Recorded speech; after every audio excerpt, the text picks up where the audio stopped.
So you said you have a date after this. I got a date and I've lost my voice, and it's terrible because like that's my whole thing. It's like the cool voice in Ohio, and not only that, I've also this is the worst part. Yesterday I was playing soccer, or football or whatever, and I broke my toe.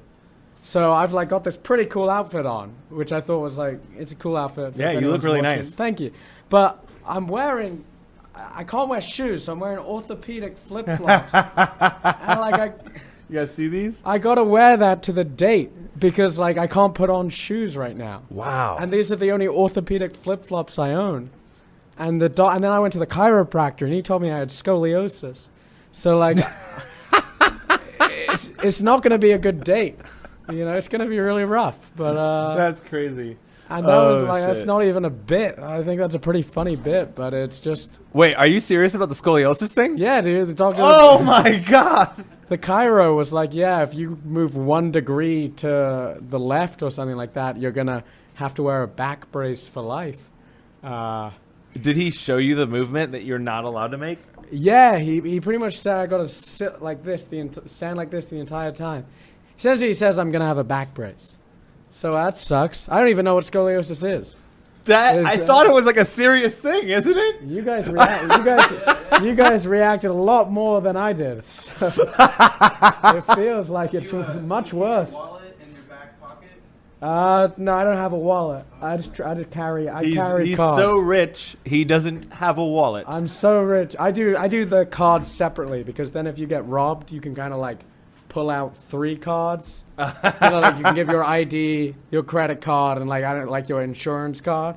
I don't know if you guys have insurance cards. Yeah. But I'm on my family's plan. Shit. Oh, we lost. We're good. Okay. We're good. All right, sweet. And but so then if they've like lose that, then they don't notice that I got like an extra 30 in my pocket. So that's awesome. That's how I do that. So Simon, you're 24 now, right? Yeah. You just turned 24. Happy birthday. Thank you. Belated, but happy birthday. Much appreciated. And so how long have you been doing comedy for? I've been doing comedy about 6 years or so now. That's so nuts to me. I started my freshman year of college and kind of just been grinding a lot, especially recently. Because I've talked to you a little bit, and so one of the things that like I was very interested about with you is that when I talked to you, you said something that the way that you write is like you write like a whole hour's worth of just shit. Yeah. And then you just go through it and you might have like 2 or 3 minutes of gold and then like, maybe some stuff to work on. But like, how does that all work out? Like, yeah. How do you write an hour's worth of shit? Well, first off, it's shit, it's like really terrible stuff.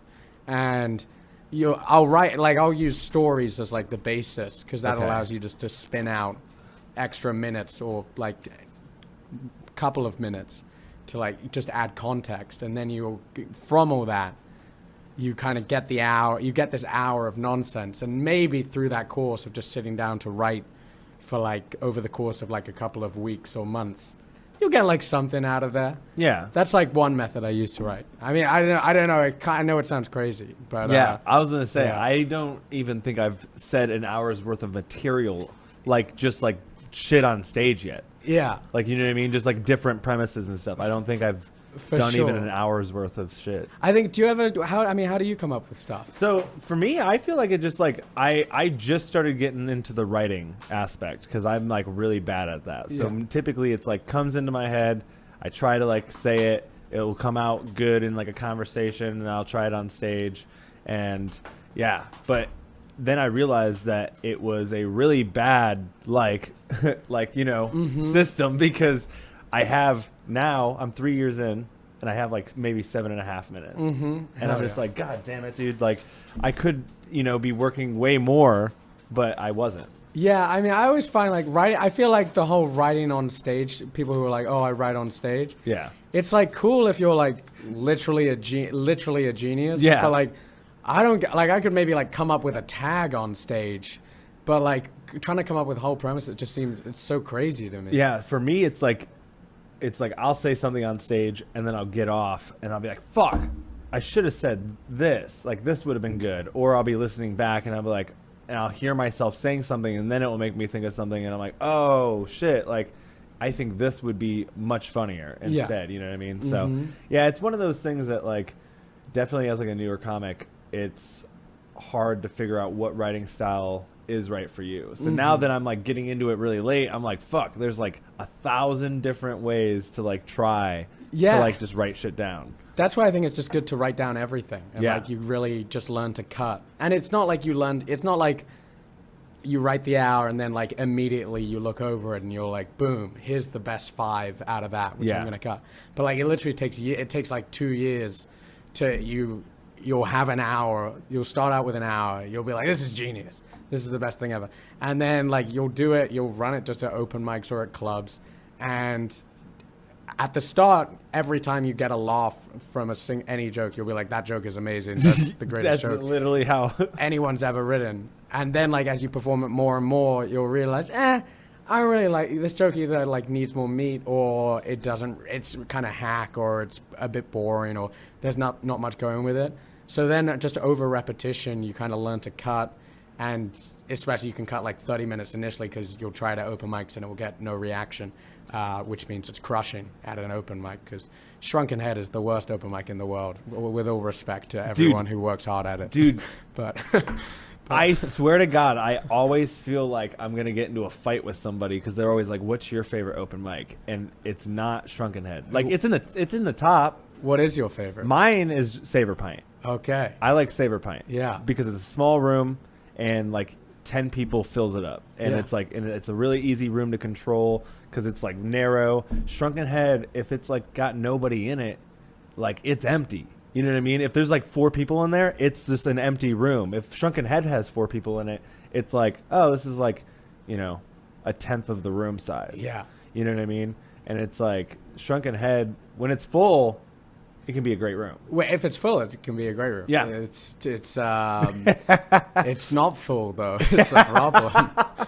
It's very empty. Now let me ask you sometimes this. Full. Yeah. Xavier and Ty and everyone and all the other people, they're great hosts, but it's just like it's exactly tough to. Let me ask you this: what do you think that is a like product of? Like, what do you think? What do you think that we could do to fix that? Do you think that it's just marketing on our end, or do you think the bar should be pushing it more, or what do you think? No, I think like number one, it's a bar open mic. Like, you gotta. The fact that there are like even like 5 people there every week is amazing. Like that makes it an amazing open mic. Yeah. And it's good. It's great if you're. It's a great way to see if you have a joke that if people laugh at your jokes, you're like, okay, cool, that joke works. Okay. Or at least you think it will work initially. But then I've also done jokes at Shrunken for jokes which I've done also in front of like 400 people at a club and gotten applause breaks, and it's gotten nothing. And it's just like, okay, well, sure, if a joke works. Sure, if someone laughs, you're like, okay, this joke works. But the amount of times you'll do a joke at Shrunken and it'll get no response, you're like, okay, I'm going to can that joke. It's actually a really bad feedback mechanism because if you take your best joke and it doesn't do well, that's the crowd's fault. That's not your fault. That could be a really good joke that you're just throwing out because your one test crowd is not reacting to it. I noticed that like Halima says that shit all the time. Like whenever she's doing a joke and it doesn't work at Shrunken Head or at like Saber Pint, she always is like, fuck you guys. This killed in front of like 50 people. Like you guys can go fuck yourselves. Like it's kind of the deal. It's just that's where you just got to really learn to realize if your premises are strong and your writing is good. Eventually you'll be like, no, either like Halima, I'll say it on the record. Sometimes Halima's wrong that her jokes do suck. But the shots fired. But some of her jokes are great, and a lot of comics' jokes are great, and they just the only problem I have with Shrunken is sometimes the feedback mechanism is off. Yeah, exactly. I think that's why I like Saber Pint because I feel like, at least in my opinion, I know if I'm doing well or if I'm not. Yeah. In that sense, like in like what you're saying, it's like if I go up on stage and I'm doing a joke and there's like people in there and it's like not doing well at all, I'm like, oh shit, maybe I need to work on this because like, you know what I mean? It is a smaller room. should be easier to control. So it's like, but yeah, you know, at the end of the day, they're all open mics. Yeah, exactly. And it's like, you know, it's just great that anyone is running an open mic for other comics to test stuff out. It's and also I think the best way if you really want to test out your material is, you know, run your own show and exactly. And see if it works there in front of your crowd. Yeah, there's a lot of stuff actually that I'd like to ask you about. So like, because you do your own shows. So glad I'm here. Yeah. But I guess like one of the things that I wanted to ask you is because you recently started doing clubs. You started doing like clubs and stuff. Yeah. And is like completely recent, right? Like. Yeah, no, like you've been like really hitting it hard recently. I've been hitting it hard. I've been opening for Jason. Hell yeah, dude. Jason Banks. I've been opening for him on the road, and I've been getting a few hosting gigs here and there, and a few feature spots here and there, kind of around the country. Clubs. The way I think of it is, if a joke works at Shrunken, it will do really well at a club. Okay. And if a joke doesn't work at Shrunken, then take it to the club and see if it works. Okay. And the good thing of doing clubs, especially when you're doing a weekend, is you get 4 to 5 to 6 tries to see if that joke works. So it's like because you know if it bombs one time, you can be like, it's the audience. If it bombs 2 times, you can be like, sure, it's the audience. But if it bombs like, you know, 6 out of 6 times or 4 out of 4 times, then that's on you. Yeah. So just either work on the joke or cut it. So what would you say, other than that, what would you say the difference is? Like working on material at like a club versus like trying to like do stuff for open mics. So like now that you're doing clubs, I'm sure you have, you know, probably an hour or so of material, like that's pretty good. Yeah. But like, how do you start? Because I've always been confused about people who are traveling and stuff. How do you work on new material while you're on? Do you just do it like normal? Yeah, because you get the best thing about clubs is two best things about clubs is number one, you have an attentive audience most of the time. Okay. It's kind of hard if you're hosting because like 80% of the time people don't realize you're a comic. They think you're the guy giving the PA announcements at the start of the show. Okay. And you're just trying to do comedy. Okay. So like after the show, people always come up to me if I'm hosting. They'll be like, "Hey man, you made some really funny announcements," and I'm like, "Nah, you got it all wrong. I was very much a comedian. Oh shit. Very much doing a polished 10." Or a terrible 10. It probably also is nice too to like work on material and also get paid while you're doing it. I mean, that would be the other thing. That's like it's nice the pinnacle. It's nice to make a little bit of cash. Yeah. But then the main thing about clubs being different from like just open mics or anything like that is repetition. Is you're getting the chance to work on 10 minutes. You get the chance to work on 10 to 25 to an hour depending on if you're hosting, featuring, or headlining, like 2 times maybe 3 times a night. And just that repetition is so helpful. If you think about the infrastructure of like a local comedy scene, you can have an open mic on Monday where you get 5 minutes and it's a toss up on if you're going to have 20 people in the audience or 5 people in the audience. And then you're like, oh, okay, that joke kind of worked. I'm not sure if it did. Let me run it on Tuesday for an open mic audience of 10 people where 8 of them are comics and we'll never laugh. And then Wednesday, okay, two open mics. That's great. 5 minutes each time. Thursday, and then, it's like you get a little bit of practice, a little bit of repetition, but doing it so quickly, like truly just being able to do a show, get off stage, do it again an hour later, the same material, maybe mix it up. It's all about getting, every comic will say it's just about getting reps to get better. And I didn't believe it. I was like, nah, I'm good. Like before I started doing clubs, I was like, yeah, I'm really good. I don't need to do the clubs. And now I look back on my act and I'm like, nah, it's just so helpful just getting the reps in. And that's why everyone loves New York, is like you just get so many reps. Yeah. Because you can do like 3 or 4 a night, 5 a night sometimes. Yeah. And that's the downside of like a smaller comedy scene. But there are a bunch of upsides to Yeah, to comedy scene. I was gonna say though, Columbus for a small comedy scene, like sometimes they have some like multiple night mics. Like there was like the Rambling House, Polaris, they did theirs, Rude Dog, yeah, and fucking Beyond the Bricks. Yeah, they were on Tuesday. Like I think last week, all three of them were going. And then, like Halima throws her mic sometimes right after Savor Pint or right after Shrunken, whatever day she decides to do it. She mixes it up. Yeah, but yeah, that's interesting. We do need more mics. We need more mics. Obviously the infrastructure would be much improved. But I mean, the Funny Bone has brought back their monthly mic. That's a good thing for the scene. Like the first show was great. The obviously the independent club would be great. But honestly, yeah, you are right. Like Columbus does have a pretty good setup for somewhere with no independent club. The fact you can get up every night is great. Yeah. And any like out of town comic would be like, that's really good for a local scene. Exactly. But I just think the benefit. So that's why I think Columbus is actually like sneakily helpful. Just the upside of clubs is you just get to do it even more and for more people. Dang. Yeah. So 6 years. How long into your comedy career was it before you started getting like shows at all? Like any type of paid gig or ticketed gig or?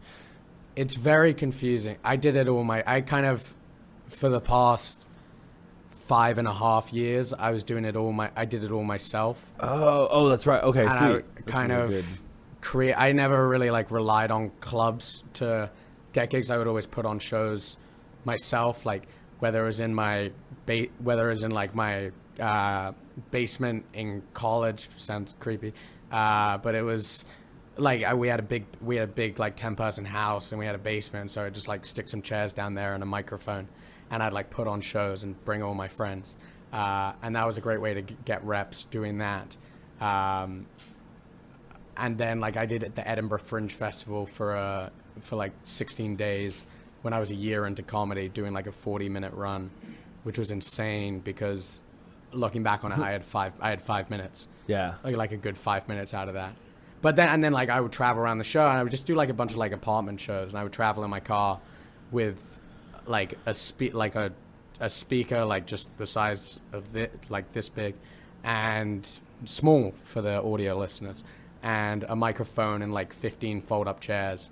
And I just hit up whoever, be like, yo, can I do a show in your apartment or your living room? And they were like, yeah, sure. And people have low standards for comedy when it's in their apartment. So it's just a good way to get reps and build material. But then I only started, so it's weird because I've been working since the start, but also I've kind of just been doing it solo versus getting booked. And it's only in the past 6 months or so when I started to travel, around kind of the Midwest, Southeast, East Coast, that then it's super easy to get booked. Okay. Because all you have to do is be like, hey, I'm from out of town. Here's a tape. Hopefully you think it's funny, and if they like it, they'll give more preference to you than a local, especially if you're going to another random scene. Okay. Yeah. So you started doing the shows pretty early. Yeah. Now, were you doing them ticketed, or were you just free comedy? Oh, free. Okay. Totally free to start off, and now never free. Now never free. Now never free. Hell yeah. So, at what point? Because the one thing that I'm kind of battling with right now with all the stuff that I'm trying to do is that is it time to start trying to find comics and try to start throwing shows and stuff like that, you know what I mean? And it's how do you decide how many free shows do you do before you decide, okay, this is a solid setup, people are showing up, when's that transitional period? When did you decide that all right, I'm gonna start asking for compensation to do an apartment show at someone's house, or if you're traveling around or whatever? I think good question. I think it takes a while. Okay. And sometimes, there are sometimes I'll do an apartment. I'll take back that it's never free anymore. Okay. Sometimes if I just want to run an hour. Okay. I'll be I'll hit up someone in Chicago and be like, hey, can I do a show in your apartment? And then I'll ask them to pay a comic from Chicago who I get to open. I think you kind of want to be confident that you're good. Okay. Like really good. Okay. Before you and really good. Now, one of the things that I've been thinking about is like, because you were talking about these reps, reps stuff, and one of the things that I was thinking about, because I don't think that I'm a strong comic, so it's like the only way that I would be able to get these reps would be to get comedians who are good to like do the show, and I just like host. You know what I mean? And so like, but at the same time, if I'm asking people who are good, they're gonna be like, well, is there gonna be compensation? You know what I mean? And it's like out of pocket, like you know? No. In that case, I think it's always, especially if you're getting good comedians in, and you build up a reputation. Maybe you do the first show free. Yeah, like that's a really easy way to hook people in. Do a first show free with great comics, pay out of pocket. Then the second show, really emphasize during the first show, like put emphasis on the second show, try to get repeat customers.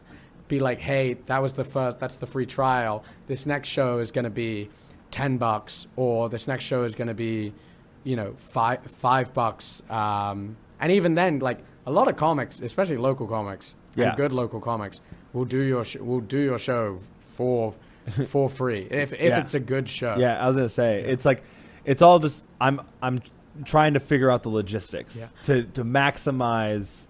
Another helpful thing is you can like this. I did a few shows. The first few showcase shows I did in Columbus were free, and I just asked the audience for tips. And through the tips, we made. I have rich friends, so they tipped well. But we made an insane. I was able to pay comics like good money. Okay. Like possibly more based on, you bring it free show, good marketing, and like good reputation. You bring in like 80 people for a show, and you can walk away with like $300, $400 worth of tips. Okay. And that's good money to pay the comics. And I would always pay the comics. Yeah. That's always first. Like, you know what I mean? Like, as in like I would never end up with a profit for myself. Yeah. Even sometimes I don't do that. I'll make sure to break even, but I won't normally get a profit. Okay. And so that's an upside, because let's say you do 80 people for 400 tips. That's much better than, you do a ticketed show at $10. And then no one shows up. And then 30 people come, and then, okay, fine, you made 300, but it's still a bigger crowd and the same amount of money. And these are all hypothetical. Yeah, of course, yeah. But interesting. Free is good. Free with tips is a, it's not, sometimes you will have to eat into your pocket if you've promised a comic a certain amount of money. Yeah. But if you put on a good show and just explain you're trying to grow the scene and just, everyone loves a good show. Yeah, exactly. Yeah. Sweet. So you start doing apartment shows. Yeah. And you start, traveling around and stuff like that. How long are you doing that before you're doing like clubs? Is like now? Like, have you just now started doing clubs, or have you kind of like dipped into them before? Kind of like clubs the past, when was my first one? I guess like the past 9 months or so. And that's like, again, it's not like headlining. It's just like of course, hosting or featuring. Yeah, I mean, it's still stage time in front of people, which is like, you know what I mean. That's like the goal. That's like, you know what I mean. Regardless of like how much money you're walking away with at the end of the day, it's like the goal is to just get people to like laugh at your shit. Yeah, and the more people that are there, it's like golden. Oh, it's great, and especially when you're the host of the feature, when they've bought tickets to see someone else, then there's no pressure on you. Because number one, they won't remember your name. Yeah. They'll only remember your name if you were really funny and try to look you up afterwards. Otherwise, they'll be like, hey, remember when we went to go see this comedian? Oh, the host was terrible. What's his name? I think it was some Australian, douchebag. And you're like, that works for me. Yeah. You'll never find me. And so it's like 9 months. I was doing these apartment shows, especially during COVID, when I graduated from college in 2020. And then I kind of set out to, I was trying to do stand-up after college, but all the clubs were closed and all the mics were closed as well. And I was just like, okay, well, I can do apartment shows for like 15 people. And so I did them all over in like Ohio and Michigan and California and Texas and I can't even remember. But just like while I was driving around, I would do these shows and they were just a great way to get reps. And do you want water or anything? No, this is literally the best my voice will ever sound. But do you want water at all? I'll take some. Yeah, sweet, yeah. Thanks so much. But yeah, and then I kind of just like came to Columbus I moved here in March of 2021, so literally a year ago. Kind of just stumbled in, started doing shows, and it's all random. Like all of comedy, you just have to be like pretty good and a bit lucky. And so I got the offer to like, I kind of got in with the Funny Bone a little bit, and they were like, if you want to host a few weekends. So that was super nice of them. And well, they were like, here. They were like, I got in with them. I was like, hey, I'm British and I'm British and I'm in Columbus. Can I be a comedian? And they're like, you can host. We'll give you like an off night to host. And the thing, if I didn't do well, they wouldn't have asked me back. But then I did well, and they were like, okay, cool. You can do it again. And then I just they were like, do it again. And then I got a weekend working with them. And then for like a mid-sized comic, I would say. Thanks so much, Rich. Thanks, bro. And then, ice as well. This is great. And then like kind of the big thing that happened for me was in January, I was in Syracuse hosting for Jason in like January snow blizzard conditions in Syracuse. And I drove up from Columbus, and Jason and Kenny, his feature act, they flew, but their flight got delayed and then eventually diverted to like Detroit. So, and that was like 5 minutes before the show. And so the manager comes up to me. He's like, hey man, like we're going to need you to do the whole show. Cause we already have, everyone is in their seats. Everyone has already paid for drinks and food and is expecting a show. They're going to be disappointed. Can you do a whole show? And I was like, yeah, dude, like I've been doing apartment shows to like be ready for this opportunity.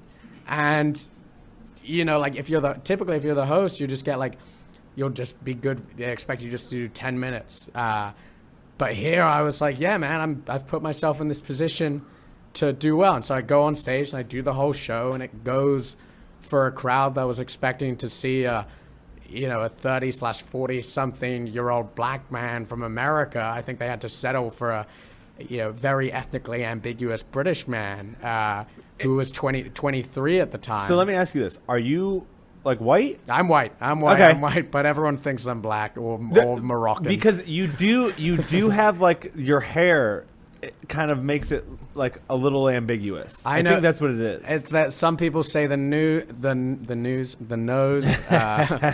Well, but that's just a Jewish nose. Yeah. You're actually Jewish? I'm Jewish, and my dad did a 23andMe. His results 100% Ashkenazi Jew. Oh shoot! So he is. Yeah, he's been snipped multiple times. I don't know if that makes sense. But. Hey, I mean, I looked you up and your family. I was like, oh, okay. There's like pictures of you on Google. Like, I know, isn't it crazy? It's the most embarrassing pictures of me. When I was like 16 and like wearing your going suits through and puberty. shit. Yeah, that's with awesome. These people at a stupid party in San Francisco. Rich, Savage. Got to embrace the lifestyle. So how did the show go in Syracuse? So the show went all things considered pretty great, and then the manager, and that was a Funny Bone, and the way the Funny Bone works is there's 17 clubs across the country, and when they had to recap the show to all the other, they all have a meeting. When they had to recap, the manager was like, yes, Simon did a great job. And so the next weekend, in Columbus, I got to open now instead of just for like a mid-sized comic, for a comic who sold out 5 straight shows.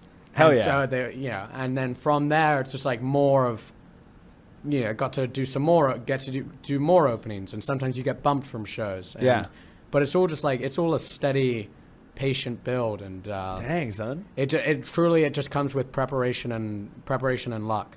And like I got wildly lucky. So you just did the whole show? Like you didn't have an opener or host or anything? No, I just went straight up, did the whole show. Oh shit! Spent like 15 minutes apologizing that they had to be watching me, and eventually I think Did they tell them?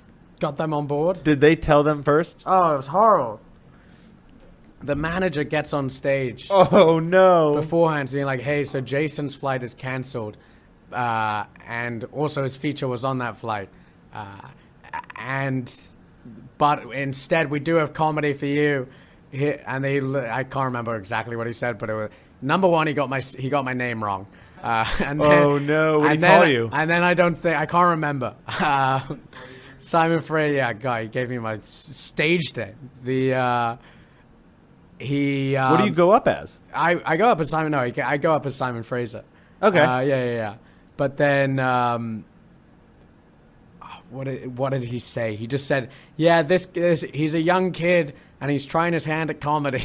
Oh no! So I'm just like, oh god. So, yeah. So it's kind of just like, oh brother, like now you're fighting against everything. Yeah. But it went well, and so like just from there, it's I was prepared, which was kind of which is why I did those apartment shows. Yeah. What time did you end up doing?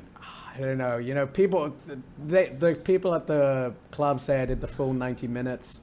I don't think I did the full 90, but let's just say like 75. And you did both shows that way? No, there was only one show that night because it was during COVID and there was a COVID surge in Syracuse. Savage. But yeah, that would have been crazy if you had to run fucking do the second show. But yeah, but then literally, yeah, that's just kind of like I got lucky there, and then from there, it's just you're like a proven guy. Yeah. Or not a proven. You still need to prove yourself. Yeah. But it just shows that you're reliable. Yeah. And if people can trust you in the industry, like that's the most important part. Because if you're throwing a show and you want to like work on your stuff, you want to book people who are gonna do well. Yeah, exactly. Not like people who. I'm like open micer only, Yeah. like doesn't have like a lot of strong material. Like I definitely want to make sure that like it's going to be something that people want to come back to. Definitely. Yeah. Yeah. Because sometimes with open mics, you show up not expecting there to be an open mic, and then you're like, oh, maybe I'll try it out, and then you get like 3 or 4 people in, and it hasn't got rolling really yet, and you're just like, yeah, I'm going to leave, and I'm probably not going to come back for a while or on Mondays. Absolutely. You know what I mean? Yeah. That's how it works. But yeah, so that's preparation and luck are like the two. Exactly. And building it and just like trying to create as many opportunities for yourself as you can. Yeah. Sweet. But so 24 years old and you're already like doing all this shit. That's dope. It's cool. I'm infinitely lucky, just lucky. What made you decide to do comedy? Oh, I got, in college, I got rejected from every extracurricular activity that I tried out for. And so the only one left was the stand-up comedy group. And I just went in and listed every extracurricular activity I had been rejected from, all of which were true. And they thought it was funny? They thought they took pity on me. They took a laugh. I don't think there was a single laugh, but they were like, "Oh God, we feel so guilty. If we were to reject this boy, we would. I think he probably would be taking a leave of absence for mental health from reasons." life. Yeah, exactly.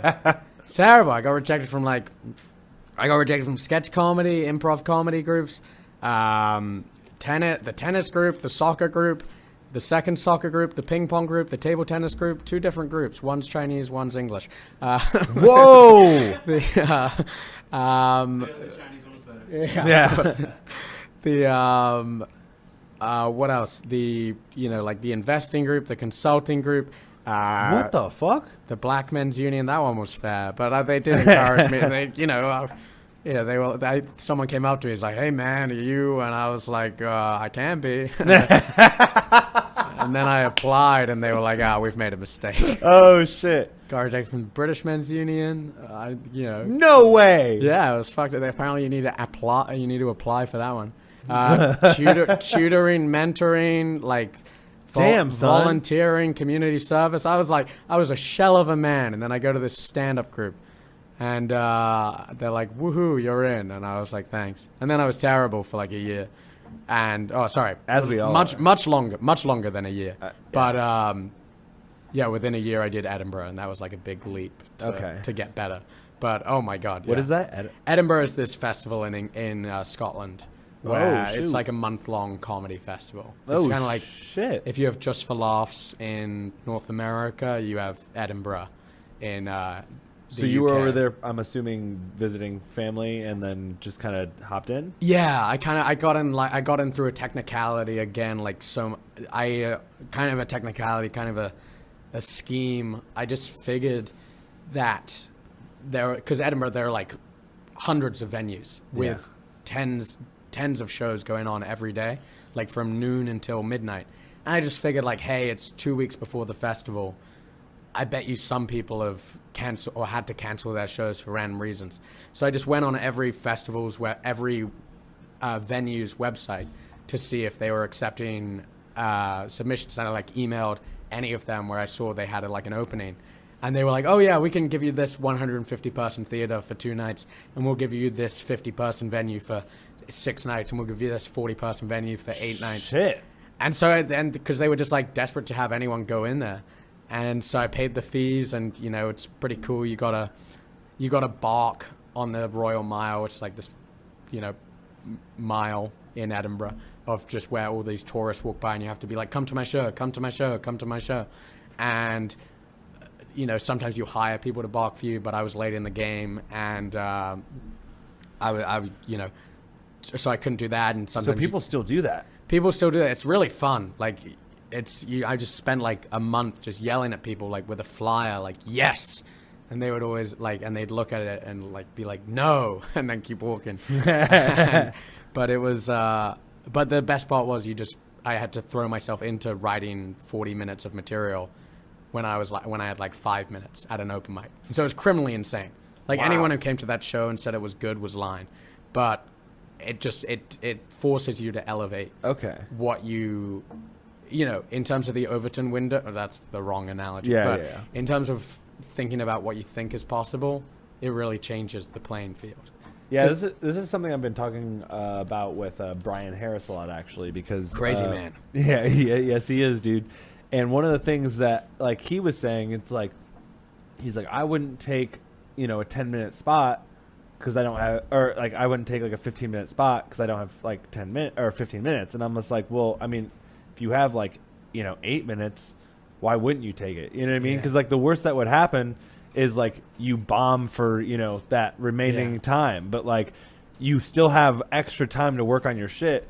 And especially like when you're doing shit like this, like I look at it at like a bunch of different angles. It's like am I gonna get more time? Am I gonna get a little bit of money for doing this one? Am I going to what I mean? And it's like a cost-based analysis. It's like, all right, I could go here, do 5 minutes, maybe not get anything, or I could go over here, do 7 minutes, maybe get $20, and then like, I might actually have a crowd. You know what I mean? It's like you're gonna want to do the one that's like, more beneficial to you. So it's like I've been just telling him, it's like, dude, just take, what you can get. Like obviously you don't take an hour, like be honest, but like. But it's so important to be delusional when you're starting out. Like, it's so important to tell number one, to be delusional, to think like you're funny. Yeah. To hear like one laugh during a 5-minute open mic set and like go back to your friends and be like, I crushed that set. Like, that's really important because otherwise no one would ever do a second set. So and then you have to be like, oh yeah, if you say you've done 15 minutes on stage, but you don't have, but you're getting like a laugh every 2 minutes or so. Yeah. You have to tell yourself like, hey, I can do 15 minutes, and then you have to be like, hey, I'm going to do 40 minutes, and it's possible, even though it's like criminally insane. And anyone who's above you in the game will be like, you do not have that time. You just have to be delusional with it. Okay. And that's how you grew as a comic, just being delusional. Yeah. And being like, I'm going to do 40 minutes and I have maybe 5 minutes. Yeah. And I would like my friends, my friends are the best because in college, they're the best and the worst, because in college, I would get I was a friendly guy. I would get I don't know, like 80 or 90 people down in my apartment and down in like my basement just to like watch me perform and kind of turn it into a social event, like buy drinks. But you know, they would support and, you know, and they would lie to me. They'd be like, hey, that was great. And then the next time I performed, they'd be like, that was so much better. And it's like, okay, so you absolutely hated the first one. Dude, I hated it because I had a friend that came and watched me, and I killed it at the Shrunken Head. And he like came up to me and he was like, hey man, I'm gonna be honest with you. When I first saw you, you were a little rough, but like you did really good tonight. And I was like, bro, the last time you saw me, you're like, you did really good. Yeah, and I was like, dude, fuck you guys. Fuck you. It's the worst compliment in comedy. comedy. So now I'm like, did I even do good this time? Like, how can I even trust you? Terrible. It's like, yeah, it's just Reno, a backhanded compliment. That's who it was. It was Reno. It was Reno. Oh, yeah, dude. Fuck that guy. I love him, but yeah, Reno needs to get him out. He needs to get on stage. He does. He's a funny man. I was gonna say he was a. Yeah, he was running through some of his jokes. He should do it again. It's like just so important to recognize just because you don't get laughs the first time up. Exactly. It's not about getting laughs. It's about seeing if like you like that experience on stage. Exactly. But I hate that compliment, man. That was so much better. Yeah. And I used to get that all the time, just because you just gotta create those opportunities. It's like a good compliment, but also a bad compliment, because it's like it's terrible. I'm better, but I was still bad, so I could still be really bad. It's a backhanded. It's like it's like at the end of The Theory of Everything. You know that movie about Stephen Hawking. Yeah. He gives a speech and then the audience gives him a standing ovation. Like, you don't think you'd be a little disrespected? Dude, that shit. I watched that movie. We're talking about the one that was that they like did the whole thing, right? Like they were like. Had the wife and everything. He was like cheating on the wife. Somehow he's fucking. I was like, dude, this is insane. What? Stephen Hawking just like is just banging chicks. Yeah, I mean, he wasn't like that like quite yet in the movie, but like he was like already fucking fucked. Like fucking was supposed to be. He's just this piece of metal. Yeah, we're supposed to believe he's just pussy magnet. He's just a magnet, dude. That's I'm wondering. He's just a magnet. That's it. I'm wondering. I wonder if it was like dramatized. You know what I mean? If it was like, it's like, wow, this guy's life was really fucking boring. Yeah. He got a disease. We got to spice it up based on true story. Based is the strongest word in entertainment. You can do anything if it's based on a true story. Fox News. That's good. Oh, shit. Yeah, dude. But so, you know, all things that we've been talking about, you've been growing as a comic. You've been thinking about doing things in the future.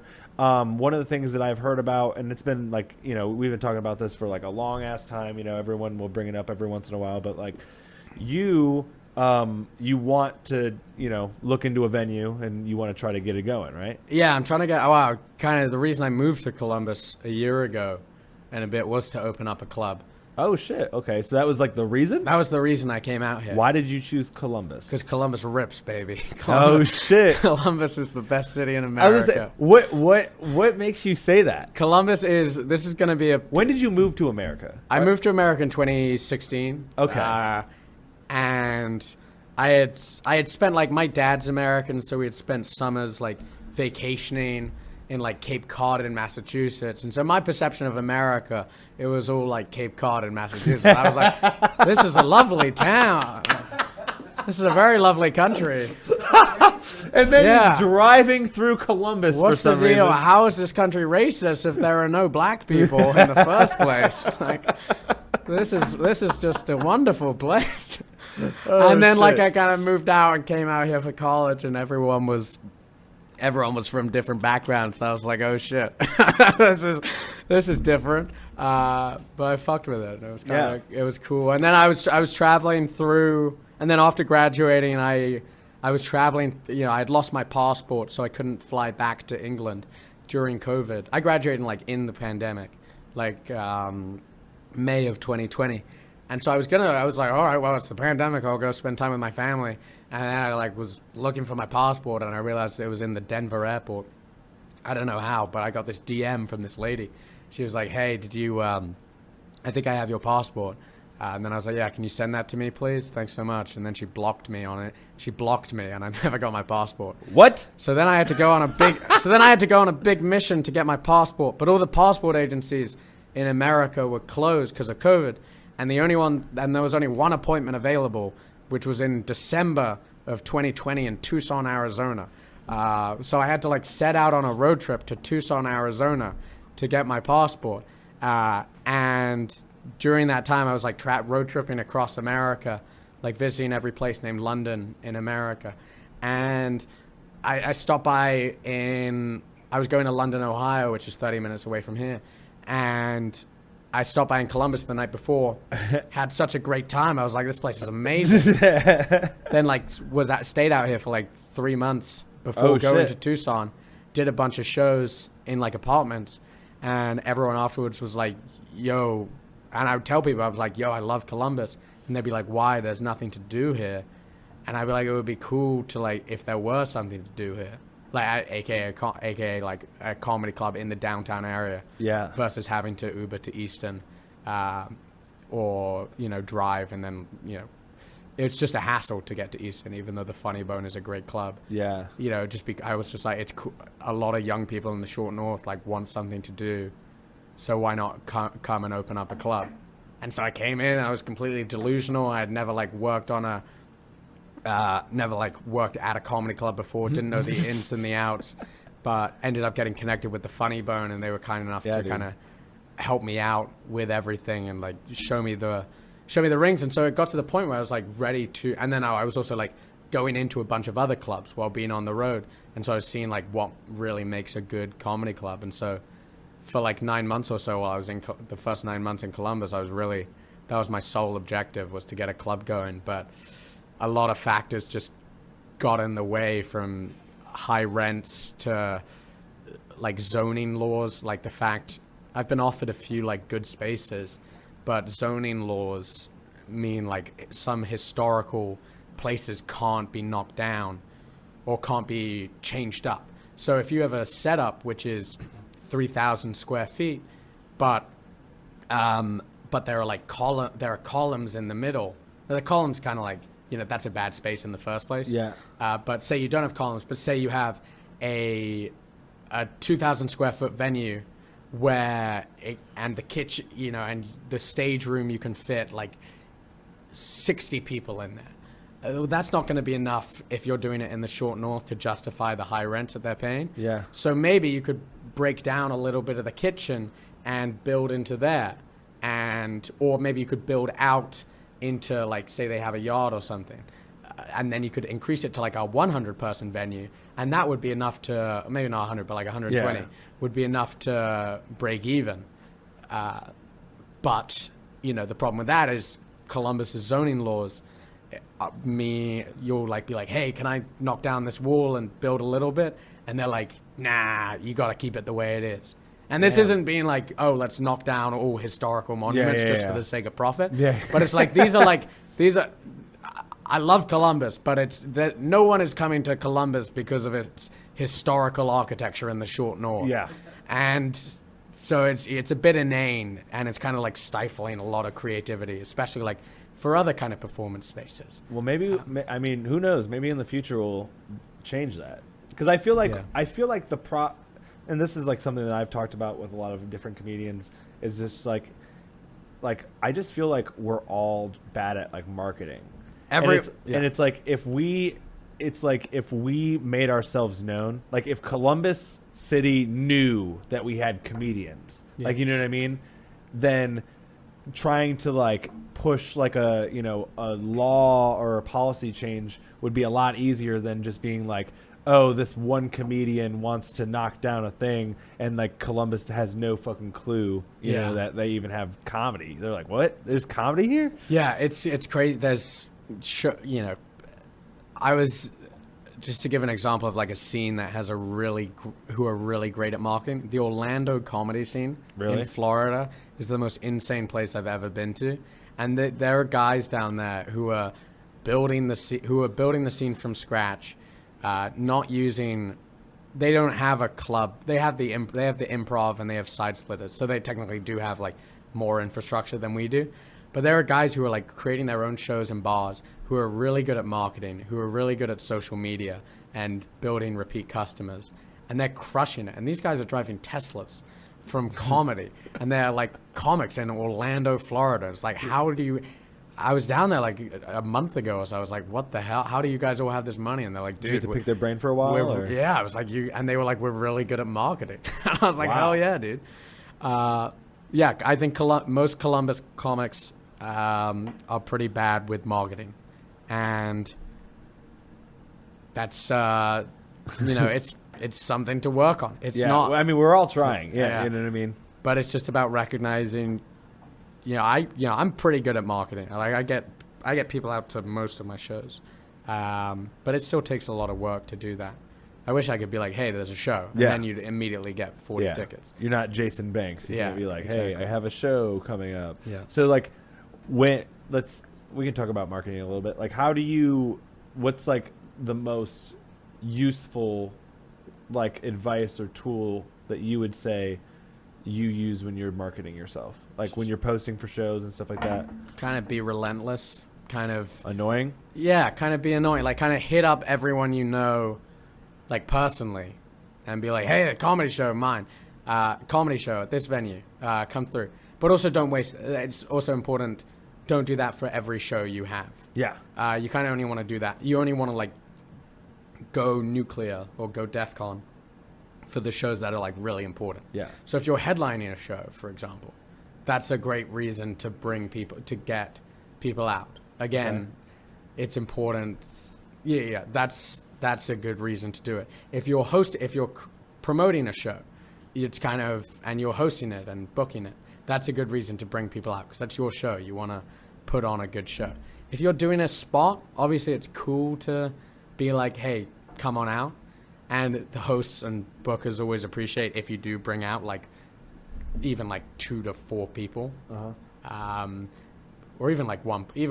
Typically, like it's cool if you're doing a show and you're a local. It's cool to bring like 2 to 5 people, and obviously anyone who brings more is super appreciated and also a lot more likely to get more spots. Just especially if you're trying to put together a show and you don't want to do all the work yourself. Yeah, that's why you book shows where it's not just you. Because sometimes you can't bring all the people yourself. Exactly. So something, like if you're just doing a spot, like just reach out. Like everyone's friends with, a few people. Exactly. And just reach out to like 2 people and be like, hey man, you want to come to the show? Like let's get drinks after.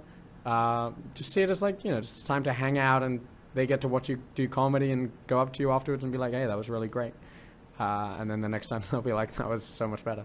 And like, it's marketing, like, just one-on-ones, and I don't know, it's just being that, kind of rely on don't rely on a network, but really like push. Like if you've got a show, like post heavily on social media, like one post, people will see it and then probably forget about it. But if you post like every day before the show for 2 weeks, people are going to be like, oh, fine. It will be the day of, and people will be like, should we go to Eddie's show? Yeah. You'll get more people coming out. And you kind of just have to be a little shameless about it. Okay. But that's how I get people out to my shows. And that's literally it. Okay. Yeah. So you moved here when you said you were in 2016. Yeah. And that was for college. That was for college. You went to Yale. Yeah. Correct? Mm-hmm. And that's where you started off at, right?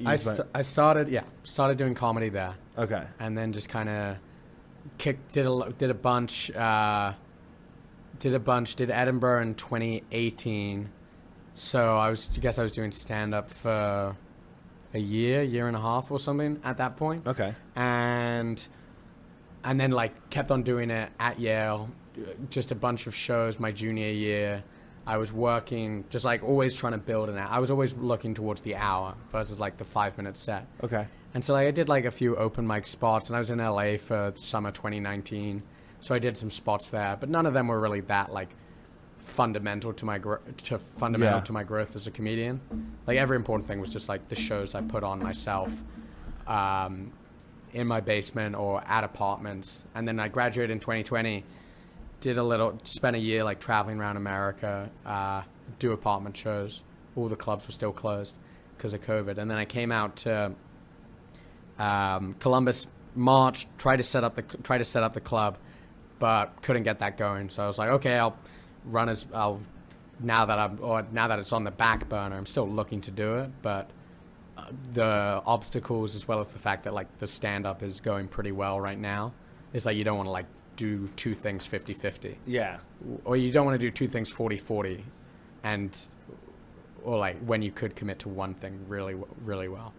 So it's a weird analogy. Yeah. But so that's my kind of take for now. But it's in the meantime, I'm just trying to put on as many shows as possible in the scene and get people to come out, because Columbus is an awesome spot for comedy. It's centrally located. It's literally in the middle of the country. It's an hour's flight from anywhere from all the way down from Atlanta to New York to Chicago. You can bring in there to Nashville, Boston, whatever. You can bring in all these headliners because if you can sell tickets and pay headliners well, they're going to swing by. Yeah, and because Columbus is on the way. Like when comics work the road, not the comics who are headlining at the Funny Bone, but maybe their feature act or their opening act, or some comics you see on like this week at the Cellar, on Comedy Central, like comics who are very funny but haven't blown up. You can just hit them up and be like, "Hey man, you want to come to Columbus?" And they're like, "Yeah." I mean, Halima just had what's his face? Chris Allen. Yeah. Chris Allen came through. He opened for Mark Normand. Yeah. I have a bunch of people coming through, like a bunch of Cellar comics, a bunch of people who I've just seen online and think are funny. I'm like, hey man, like you want to just come and do a show or do a weekend and find a venue, put on the show, and comics want to come. That's the upside of like not having the club, is you get to create the space yourself. Yeah. And so it's centrally located. You can build a week of shows. If you're going to Columbus, let's say on a Wednesday, maybe you're doing Go Bananas Thursday through Sunday. Maybe you're featuring in Chicago on the weekend. Hey, come drive by Columbus on Thursday, then drive up to Chicago. There are just so many opportunities here. And also it's a massive city, and like people want things to do, and there is nothing to do downtown. What did you go to school for? History. History? Yeah, completely unrelated. Dang. Okay. I was very unemployable. And so you're probably like never gonna, like, do you use it like for your comedy? Absolutely not. Really? Absolutely not. Well, I mean, I would like to, but no one ever politely, no one's read about the stuff that I'm interested in. Okay. What are you interested in? Oh, just slavery. Oh, okay. Okay. No, I was an American. I studied American history. I sometimes like to bring it up a little bit, but I find people aren't that interested in hearing a 23-year-old, 24-year-old like explain anything to them. Yeah. People are already mad at me that I'm British and went to Yale. People don't want to be like, oh, and now he thinks he's better than us because he knows about this. So you have associates? Bachelor's. Okay, Yeah. sweet. Yeah. Okay. Almost got a master's, but Almost. But Damn. Shit. Well. I love that joke you have. And yes, I go to Yale, and yes, I think I'm better than you. yeah. All right. True. Fuck everyone. But Simon, do you have any websites or anything that you want to push? Are we in the plugs? Are we in the Yeah. plug section of the pod? Yeah. Has yeah, it been an hour? Or is Yeah. it, no Yeah. way. I got the light. Oh wow, I'm down to kick it a bit more if you want. Oh. But you can see all my upcoming dates at simonfrasercomedy.com. Fraser spelt like Brendan Fraser, no relation. To the best of my knowledge, my mom hasn't done her 23andMe yet. Cool back. And what else? Yeah, follow me on Instagram at Simon Loves High Noons. To the tens of people watching me look at this camera, follow me on Instagram at Simon Loves High Noons.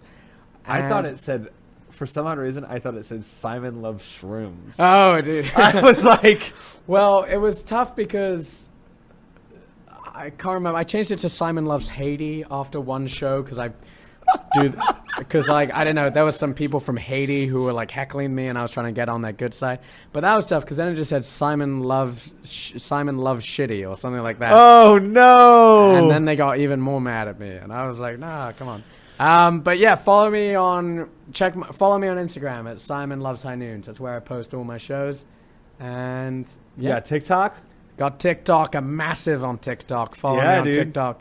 Simon Fraser _ it's a hell of a time out there. Dude, I go viral and I get no followers. It's insane. It's super insane. I'll like sometimes check on like, you know, every like comedians like TikToks every once in a while. Yeah. And yours is like really funny because it's like you'll scroll down and you'll be like, you know, you'll get like the normal amount, like close to like how many followers you have, but then you have like these crazy ass, just like whatever, these million view videos, and you're just like, oh, where are these people? Yeah, where it's like they click on, they see me, they see my video, they like what I have to say, and they do not like my face, and they're like, TikTok is made for hot people. TikTok is made for people who are hot and people who you would like to look at for the rest of your life. I feel like you're not a bad looking guy. Yeah, I am good looking. And you have an interesting voice. Good looking in Columbus, Ohio. Oh, okay. To the much more to the Midwest, yeah. Yeah. Well, Columbus 9. Yeah. Like 6. Exactly. To the much more honest and well-versed internet community, I am a person who looks like the ladybug from A Bug's Life. That is the most liked comment on. Yeah. That's all they have to say. Oh my god! Yeah. It's terrible. Oh shit! So you've been having fun with some of the open mics that I've seen you at recently. Been going up as some different character names. Oh yeah, my favorite was when I went up as Kyle Rittenhouse. Yeah, dude. That was good. I like that. Is that the only place that you've done it at? I've only done the Kyle Rittenhouse character there. I've done a few. I've done racist South African apartheid wisher a few times at other venues, but that one's never really gone over too well. Oh shoot. But he's done it way more. Yeah, it's exactly. Well, it's really just my character. It's just what I say on stage, and I'm like, oh yeah, I'm from South Africa, sure. So okay. You get away with it. The I don't know. I think I've done a few other ones, but what's your view on like nonsense, stupid comedy? Yeah, like when you're yeah, like, it's funny. Okay. Yeah, everything's funny. You know, it's all just because I've always wondered about that, because it's like like I feel like when I started off I like was way too silly, and I was doing shit that like I look back on now and I'm like, what the fuck was I doing? And like now I feel like I'm getting more laughs, but I feel like I'm getting sometimes it's a little too serious. You know what I mean? Mm-hmm. And I'm like, how do I bridge the gap? Oh, I think everything should be silly. Like nothing should be serious. If you are anyone below the level of if the New York Times doesn't write think pieces about your comedy, every single thing you say should be funny. Okay. And everything you say should be silly. Like there's no need to make a point. Yeah. If you're an open mic comic. I'm not making points, yeah. but you know what I mean, where it's like it's more, the joke isn't coming off as silly as I probably should. How do you make something more silly? Just be silly, you know. Interesting. I don't know. I guess in that sense, like, how do you make, let's say you want to joke about racism. Yeah. Simon wants to joke about racism. How does Simon make racism silly? Oh, I got a good joke about this. Okay. It's just like how we do. You know, you got to be silly. So this would be my example. Like my joke about racism is, I don't like how people say the word urban to describe places of black people, because I think the word urban is like it carries with it a negative connotation, and if we're going to describe a group of people, why should that be negative? Why should that word be negative? So I propose we stop using the word urban and we start using the much more positive word crack-a-lackin'. Okay. Yeah. Like okay. how was the party? It was crack-a-lackin'. Were there any white people there? I already told you. It was It was crack-a-lackin'. crack-a-lackin'. And, you know, that's technically a joke about racism. And it's silly, and it's completely stupid. Whenever you're working at at a comedy club and they're like, oh, it's urban night. Yeah, No, it's crack-a-lackin' night. You're like, yeah, I went. It's crack-a-lackin' night now. Yeah, nah, dude. I was at this bar before coming in here, and it was pretty dark. I should say crack-a-lackin'. Yeah. That's great. Holy shit. Okay. It's a silly joke, but it's it's silly, but it's also kind of fun. Yeah. Okay. That's like, but I think like that's a much funnier joke to me than being like, we as white people need to solve racism, and the way we fix it is I don't have a good idea, but just like something, like trying to be, if you're trying to, I don't know. Exactly. I get what you're saying. I don't get what I'm saying, but I'm glad you do. Like, well, yeah. At least the direction what you're saying is that, like, if you're not being silly, it sounds like you're making a point sometimes. Yeah, be tongue in cheek. Like the audience should be on your side. Like they're looking at you already. Exactly. As long as you're like kind of just demonstrate you're kind of like a good guy, the audience is gonna be on your side, and so just be silly with it. And then it obviously just takes practice and good writing. Okay. But yeah, I love being silly. It's like I would say like all my jokes, like most of my jokes are very silly, or self-deprecating or stupid. I'm working on the self. I feel like my problem is that I try to do some jokes where there is somewhat of like a serious like like where it's like, I try to talk about like my parents' divorce or something like that. Yeah.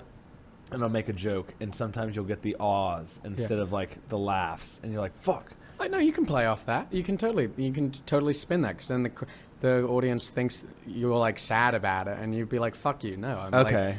I'm about to like make a bunch of jokes about it. Okay. And those can still be silly. Yeah. As long as it's only serious if you go along with the odds. Yeah.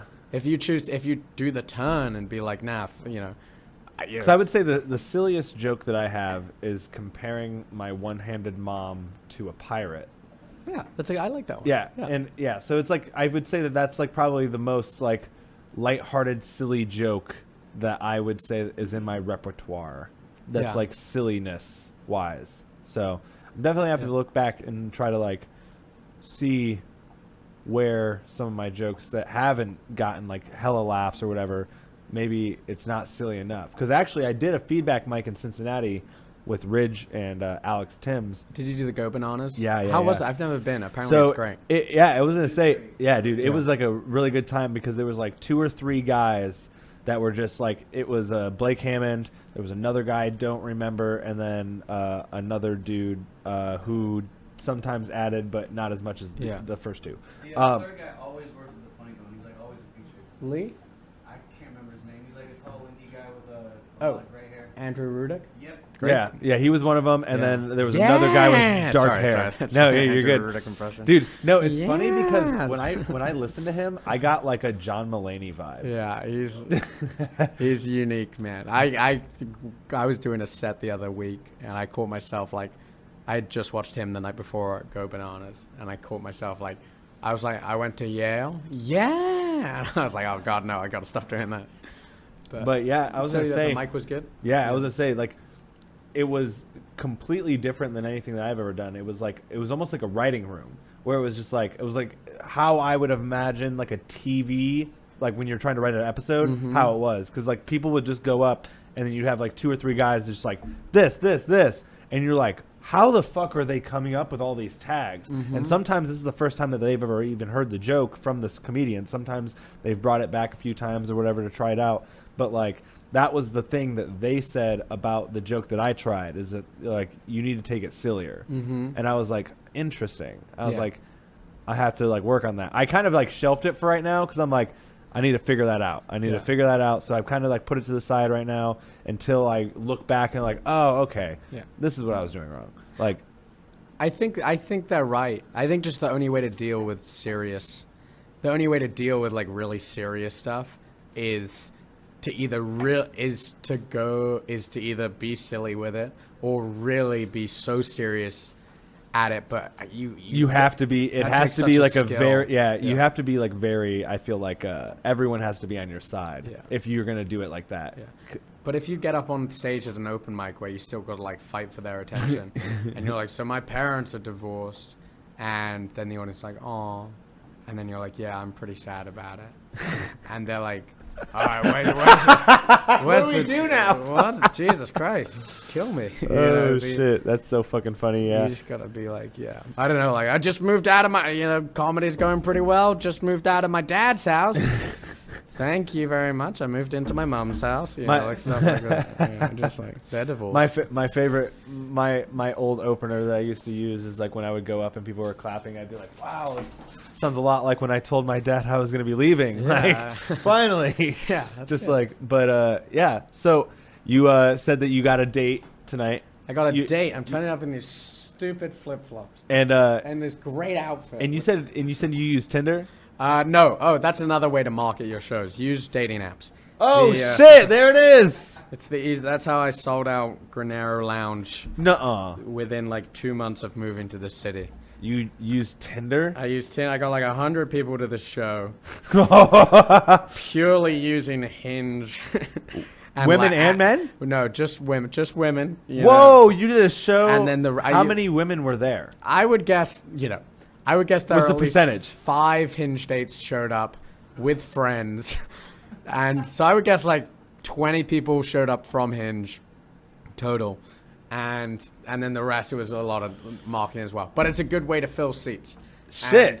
And you got to act like they're the only comic. They're the only girl who's going to be there. Damn. It's shameless. I'm shameless about it. How do you just like, people are walking over and saying, "Oh, you did a great job." How do you? And you're like, "Oh, great, yeah." This is the other Hinge. Yeah, I'm like, "Oh, yeah, you gotta play it off." It's just it's a fun. They put it together. They put it together when within the first 2 minutes or so, I acknowledged that I have invited multiple girls from Hinge. Just looking around, like, is it him? Oh my god, that's insulting. So what's Simon looking for right now? Is he just looking for? Is he looking for a relationship, marriage? No, Mrs. Fraser? Fraser? Holy hell, definitely not. How do you say it? Fraser? I don't really know. I say Fraser, but everyone says Fraser, so I guess I could go by Fraser. Fraser? Yeah. You say Fraser? Fraser? I don't know. Some people pronounce it Soros. I don't know. I don't know. That's funny. That's the English pronunciation. Nice. Yeah, with the U. It's like we got Peter Thiel's son here, Simon. Yeah, exactly. Simon Thiel. No, I'm just joking. The whatever it's called. No, I'm not, just looking, just being open-minded. This girl slid into my DMs after a TikTok of mine went viral. Yeah, so I haven't really checked that she's not under the age. Nice. But she did say she's graduated and has a job, so fingers crossed that's graduated from college. And but yeah, so I'm just going on this one. Never been on this totally blind date. Wow. It should be fun. Lost my voice, wearing pink flip-flops, and hell of a time. Dude, it's gonna be a great time. I hope you have a lot of fun. Fingers crossed. I like going dates. Dates are fun. Good material as well. Exactly. Yeah. But all right, guys. That's it. Yeah, that was fucking Simon. Cool. You guys can check out all of his stuff. We'll have all of your stuff in the fucking description of the video and in the fucking podcast. Dude, thanks a lot for coming in. I appreciate you. I thought you were gonna be a harder get. Nah, dude, I'm open. I'm a fucking podcast whore. Dude, hell yeah, dude. I'll do whatever. Thanks for having me on, and sorry for. I bet you I'm gonna look back on this interview in like 2 years time, 3 years time, and be like, what a fucking idiot, dude. I mean, thinking he knew it all about how. Well, dude, I mean, that's how I'm gonna go. Yeah. I'm gonna be like, wow, I was a fucking dweeb. But I mean, that's what it is, though. It's like you look back on your fucking old recordings and shit, and you're just like, wow, dude, what was I doing? And it's like, it's like what we were talking about earlier when you're like, oh, you're doing better. Yeah, it was better than last time. Yeah. And you listen to your old sets, you're like, wow, I was so bad. And it's like. That's going to happen every single time you like look back like 2 or 3 years. You'll be like, there's probably never going to be a joke that I'm going to look back on and be like, that was fire. right when I wrote it. Like, or like, you know what I mean? That worked year one and it will work forever. Like, I don't know if there's going to be a joke like that. Yeah. Well, I don't know. My crack-a-lackin' joke is... Okay. Yeah, did you write that pretty early?